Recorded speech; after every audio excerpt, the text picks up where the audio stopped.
Okay, let's dive in. Imagine you're standing right there on a really vibrant Vietnamese coastline, maybe somewhere like Hoi An or perhaps Da Nang. You can smell the salt, the sea. You're looking out at the water, and what do you see bobbing on the waves? These incredibly unique, perfectly round boats, woven boats. Yeah, they really stand out. Totally. No sharp bow, no pointed stern like you'd expect. They're just circles. They almost look otherworldly, don't they? They really do. So today, we're doing a deep dive into these fascinating things. Vietnam's iconic round basket boats. Locally, they call them thung chai. Thung chai, yeah. To the wider world, maybe coracles. Now, a coracle, just for context, is generally a small, sort of lightweight boat, often basket-like, traditionally covered in hide or tar, usually for one person. Right, a very ancient type of boat, really. Exactly. And we've dug into a whole stack of sources about these Vietnamese ones. Their history is pretty surprising, and they have this enduring legacy. I think we're going to uncover some really remarkable examples of human ingenuity here. And that's spot on. These aren't just, quaint fishing boats you might see on holiday. Right. These thung chai, they're a really powerful symbol. Ingenuity, resilience, born directly out of necessity, actually. A very clever response to a problem. Good. So, in this deep dive, we'll look at not just what they are, how they're made, how they're used, but crucially, why. Why did they become so essential, almost, symbolic in Vietnamese culture? Our mission really is to understand the full story, what these boats tell us about how people adapt. Okay, so yeah, when you first see them, they really grab your attention. They sort of defy your expectations of what a boat should even look like. Definitely. That perfectly round shape. Yeah. And the fact that they're clearly hand-woven, Yeah. it just stands out. You see them all along the Central Coast, maybe in places like Quy Nhon.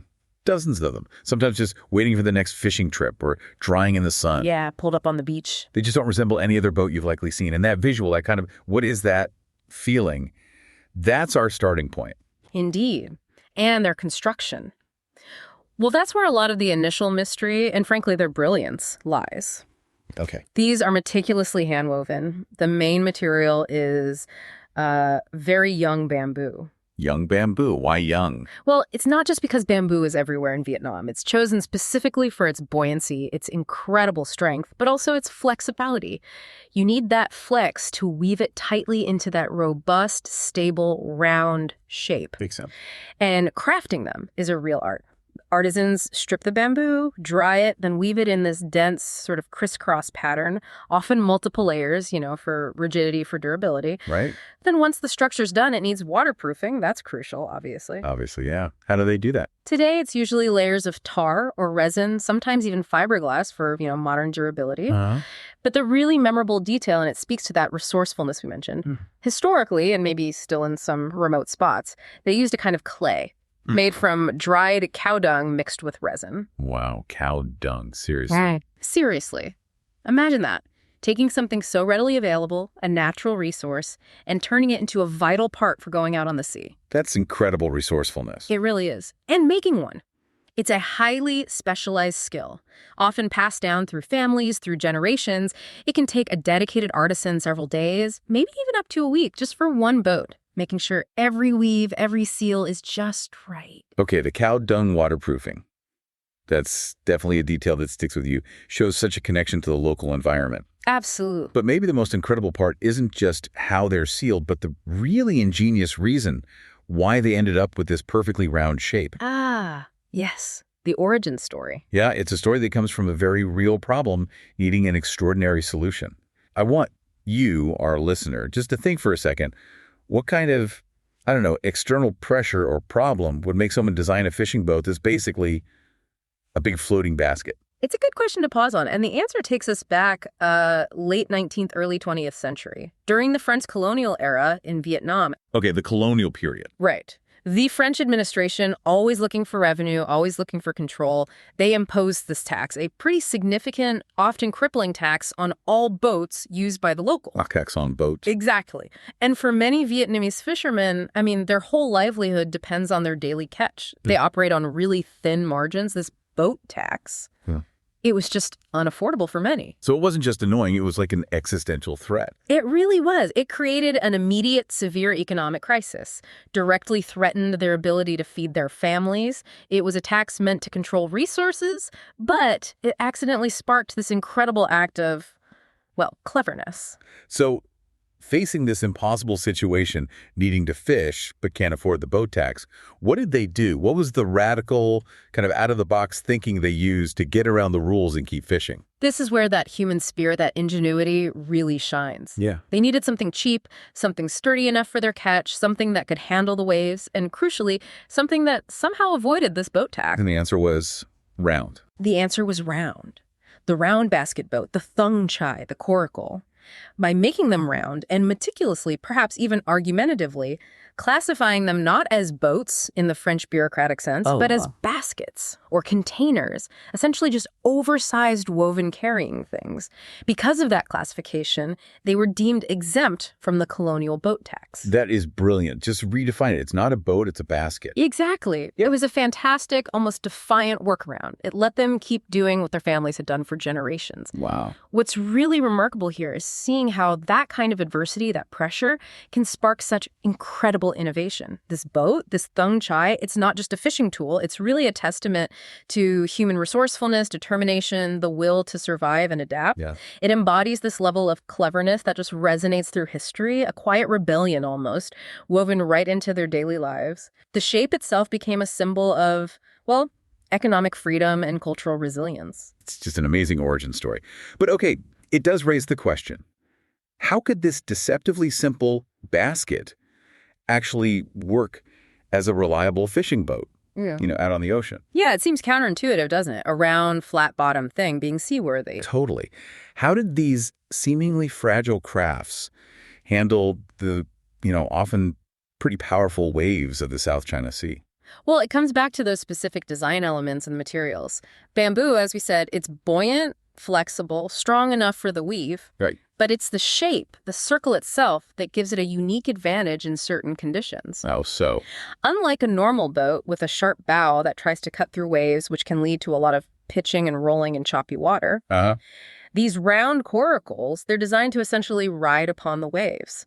Their flat bottom, their round shape lets them absorb the wave energy. They float, almost like a cork, rather than fighting the wave. Okay, so they work with the water more. Exactly. It creates a remarkably stable platform, even if it sometimes wants to rotate a bit. And they proved incredibly durable, handling those coastal waves surprisingly well. They were also designed practically, that wide open inside, plenty of room for the day's catch, fish, crabs, shrimp, whatever, made them efficient tools. Right. And of course, the waterproofing, whether the old cow dung mix or modern tar, that was vital. And reapplying it regularly keeps them going, sometimes for decades. Decades, wow. Yeah. Okay, and you mentioned something really unique about how they move with the water, riding the waves like a cork. Yeah. Not cutting through. Yes. But that sounds like a whole different skill for the fisherman. How on earth do you steer a round boat in a straight line? I just go in circles. You absolutely would. And it is a highly specialized skill. It takes a lot of training, a lot of practice, often learned right from childhood. Right. If you just paddled straight forward like in a canoe, the thung chai would just spin instantly because it's round, no keel. So what do? They've perfected this technique. It's called sculling.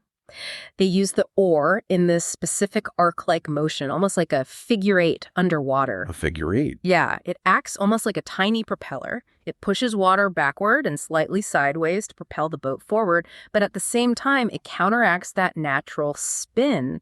It's this rhythmic, powerful stroke. Looks effortless when you see a seasoned fisherman do it, but it raises that question, right? Imagine the hours, the dedication, the muscle memory over generations to master such an unconventional craft. Absolutely. And what's even more amazing is seeing them glide along at surprising speeds. Yeah. Sometimes the fisherman is standing up, perfectly balanced, maybe even, as you hear, with a dog sitting calmly beside them. A dog. Right. I love that image. The fisherman, the dog, totally at ease, gliding across the water in something that started as basically tax evasion. Sort of. It does sound almost storybook-like, doesn't it? It really does. Yeah. So considering this incredible history, what about today? Is it just a relic, a quaint thing of the past, or do these boats still play a real role in modern Vietnam? Oh, they absolutely play a vital role. It's a huge testament to their enduring usefulness, their clever design. Really? Still used to lie? Definitely. Even though that French colonial tax is long, long gone, many fishermen along the Central Coast still rely on these round basket boats every single day. Why, though? Yeah. If they have modern boats now? Well, for many, especially in smaller coastal villages, there's still a really accessible and affordable way to fish, much cheaper than buying and running an engine-powered boat. Economics still plays a part. Big time. And they're perfect for shallower waters near the shore, retrieving nets, setting traps, getting certain types of catch where bigger boats just can't go.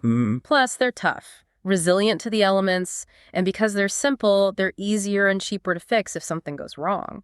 So, yeah, they're still economically empowering tools for these communities. That's fascinating. It's not just nostalgia, it's genuine utility. It's not like they're stuck in the past either, right? You see them painted now, brightly colored. Oh, yeah, vibrant blues, reds, yellows. They add so much to that coastal scene.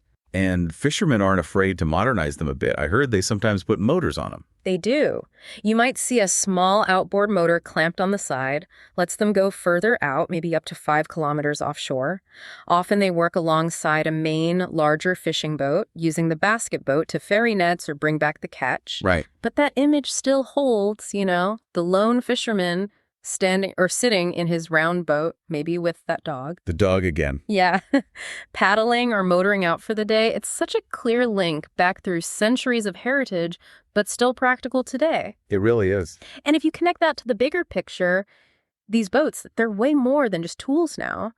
They're woven so deeply into the fabric of Vietnamese fishing culture. They symbolize that whole legacy of adaptability, self-reliance, immense pride.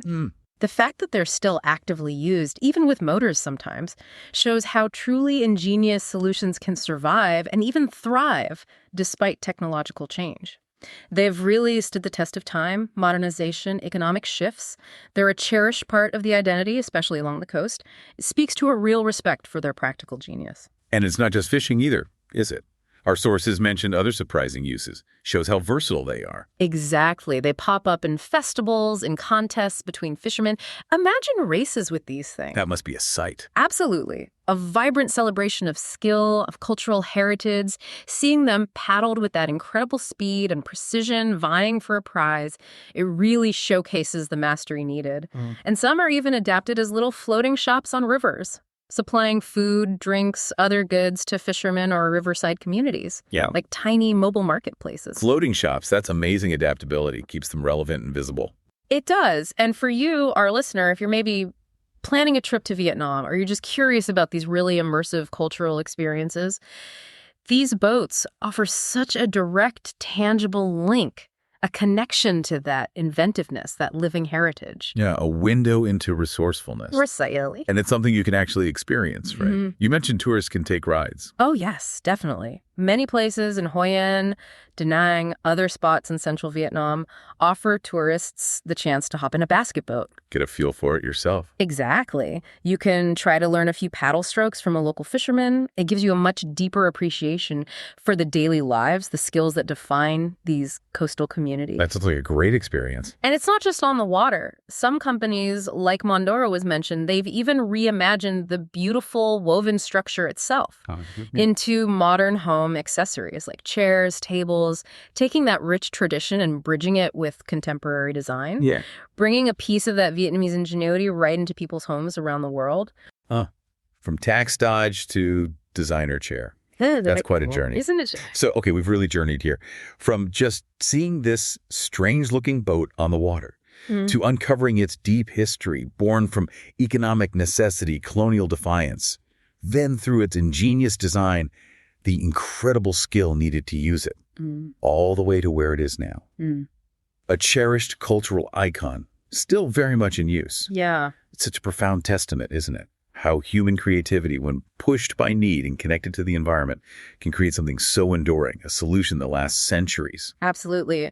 The story of the Vietnamese basket boat, it's such a powerful reminder. Sometimes the most profound, most elegant solutions come from the simplest materials and the most pressing needs. Right. It really encourages us to look deeper at everyday things around us and ask, what's the hidden history here? What struggle, what brilliant idea lies underneath? Think about how many other seemingly simple innovations in our world, from ancient tools right up to modern designs, probably have similarly rich, surprising backstories just waiting for us to uncover them, just like these incredible, unsinkable spirit boats of Vietnam.